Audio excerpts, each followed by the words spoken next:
Hello, katanghali ang tapat. Kasi naglalakad ako. Kasi kakakain lang ng lunch. Actually, kakakain lang namin ng lunch. Eh sabi ni Glo, maglakad-lakad daw ako. Eh dito na nga, naglalakad na nga ako. It so happened na merong nagpost sa GC na ang sabi, sino raw gusto ng may lumpia? Pritong lumpia. Pritong lumpia. Kaya sabi ko, me. Pero pick up daw. Siyempre, pick up, no? Bibigyan ka na nga, i-deliver pa. The last time, hi, hello. The last time, idinaan pa. May binigay na, ay, hindi pala last time. Ano lang, kahapon lang. May binigay na sigang sa miso. Sigang sa miso na lapu-lapu. Ba, inikot pa doon sa amin. Di, syempre, makakahiya. So this time, syempre ako pupunta. Tama-tama. Hello, dito, mangunguha ng ayuda. Dahil nakakakita sa akin, tanghaling tapat eh. Tapos, eto nga, sabi nga ni Glo, tama, busog na busog ka. Maglakad-lakad ka.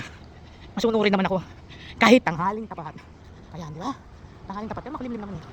So, yung kukunin kong turon, hindi pala turon, pritong toge, lumpia, yung kukunin ko, well, alam na, dinner na namin yun, no, di ba? Nakapag-exercise pa ako. Di ba? So, malapit-lapit na ako. Konting kembot na lang, kaya na ako. Ayan na.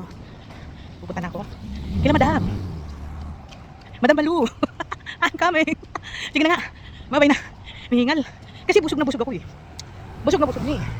Kaya, ay, dahil nagsiswimming oh. Ay, hindi. Ayun oh. O, libre pasyal pa kayo ha. Pero dito na ako sa building. Building na pinakamalapit. Kung nasa gate 1 ka. Pero, building na pinakamalayo. Kung nasa Berkshire ka. Andito na ako sa lilim. Andiyan na si Madam. Ayan ang sasakyan ni Madam. Yun. O, diba? Akit na ako. Bye-bye. Kukuha na ako ng ayuda. Bye-bye.